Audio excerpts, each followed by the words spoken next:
do you think this SBF, the materials immersion in the SBF steel have been benchmarked there for bioactivity? So it is the standard.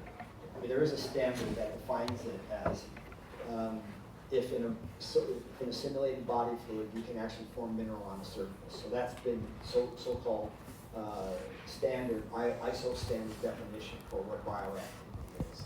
And it always relates to forming a bond to bone. So, I think that the problem with that definition is, to me, it doesn't involve biology, it's just pure chemistry.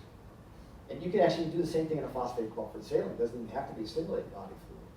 As long as there's a calcium and phosphate supersaturates, it's just a simple nucleation and crystal growth process. So to me, yeah, okay, that's an effect that we're looking for, but I don't see it necessarily as a bioactive effect. And can you please enlighten us that what can be the specific indicator to detect the bioactivity in dentin pulp complex regeneration? What would be the indicator? Okay, so I think if you can show that reparative dentin formation, tertiary dentin formation, if you can show that probably means that you have recruited cells that were undifferentiated to differentiate and form mineral and seal off an exposure, essentially. So to me, now, this can, people say, oh, this can happen by virtue of the insult from the drill or from pulling away the opening, making the exposure. But I think if you can show the dentin formation, and it would happen much faster if you can actually stimulate the cells to do it. To me, that would be an example. And according to the FDA standard, a statement regarding bioactivity, is it really possible to create a bioactive material without any side effects? $1 million question. I think the question would be no negative side effects. So it could be doing something, but it's not necessarily a big negative. So maybe a question would be, if it does something that changes the color of the tissue, it's not a biological problem. It's an aesthetic issue, but it's not a biological problem. Would that still be considered a would it still qualify? I don't know, I'm not sure.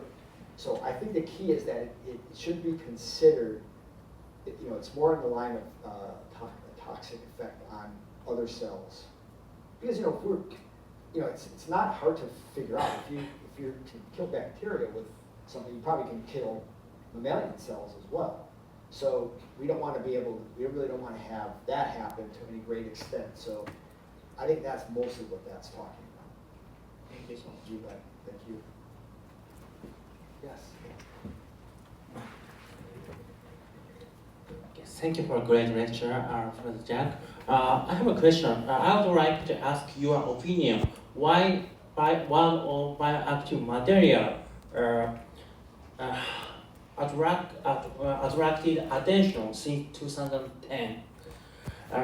In my opinion, from the view of antimicrobial property of dental material,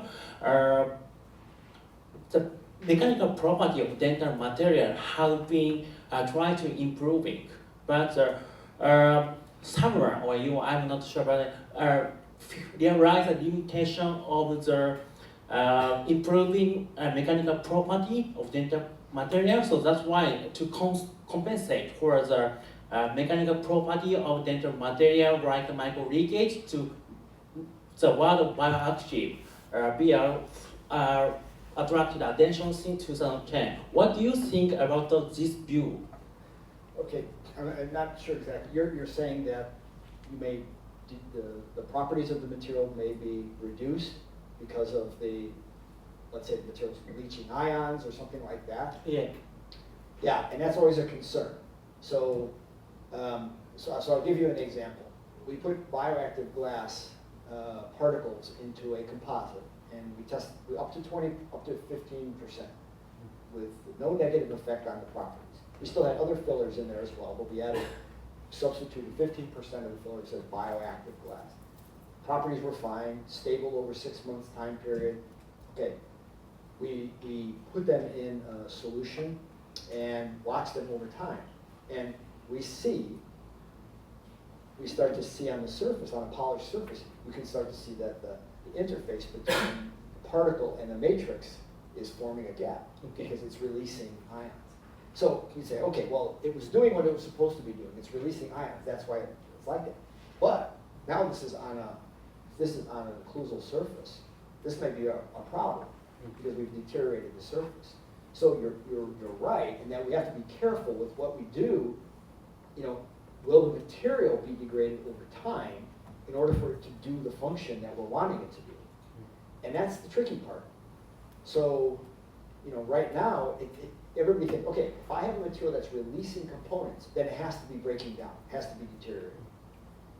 And to some extent, this might be the case. So, you know, what's the long term? What can we expect in the long term? We just don't know. But that's a big concern. Okay. Thank you very much. Did I answer your question? Okay. Just like a silly question. If patient ask like the dentist what is biomaterials, I'd like to know how will you answer? Yeah, that's a good question. Easy way. See, I would give them this lecture then, right? And charge them for the time. No, so I would say that a bioactive material is something that we use to do its job, which is to repair or replace damaged or lost tooth structure. But while doing that, it has some other positive effect in the oral cavity, which could be that there is underneath it, it's making the tooth healthier by forming new hard mineral underneath it, or it's releasing something that keeps bacteria away from the surface or helps to mineralize damaged or keep from demineralizing adjacent tooth structure. So not only is it just doing its primary job, but it has some other positive benefit related to the biological environment. How's that? Yeah, because I think if we try to talk about the real biological things that are happening, it gets pretty complicated. Yeah, because I remember have the patient ask me what is the biocompatibility. Yeah, Actually, it's difficult for me to explain in an easy way. yeah, How to explain let them can understand. yeah. I mean, so to that, I would just say, you know, it doesn't harm the tissues in the oral cavity, and it doesn't harm the body systemically either. So the material is essentially behaving almost inert, even though it's probably not. But it doesn't produce any other harm to the body. Yeah.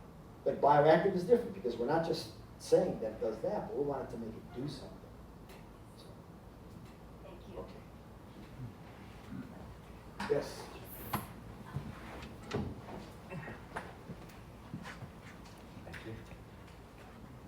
Well, Jack, thank you very much again for your presentation. I mean, it's always enlightening.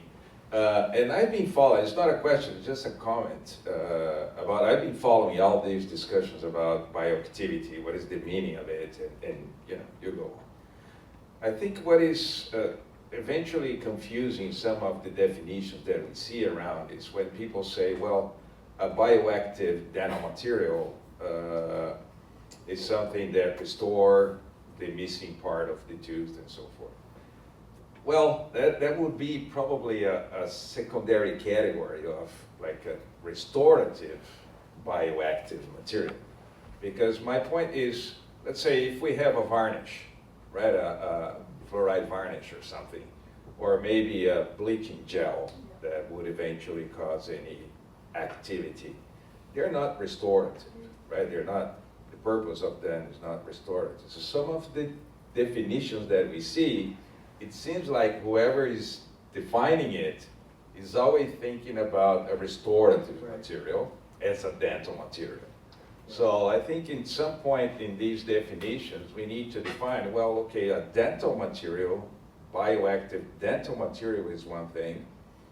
A bioactive restorative nanomaterial is eventually a subcategory or a subdivision. What do you think about this? Because Yeah. You know, I mean, some of these materials are not necessarily restorative, but they might eventually fit into some of these definitions. Right, so what I tried to show was, sealant, adhesive, composite, essentially filling material, pulp capping agent. So, you said like, okay, what if you put a surface coating on the tooth? Okay, so to me, that the primary function of that is basically to coat the tooth. It has to do that. But then we wanted to do something else like keep bacteria from attaching to that, because that was the bioactive component, or the bioactive piece of it. But I agree, it's not just restorative materials, and I'm limiting it. We're not talking about materials used in periodontal therapy or trying to. Yeah. What about the implant surface? We can make a bioactive implant surface to try to reduce periimplantitis or something like that. So it's true. My focus here was that way, but it's a good point. And in that a definition that covers everything, you would have to be careful how you would phrase that. Good. Don't try. Nah. Bioactive material A, B, C, depending upon the Yeah. situation. Thank you. Yeah, that's something that's. Any more questions?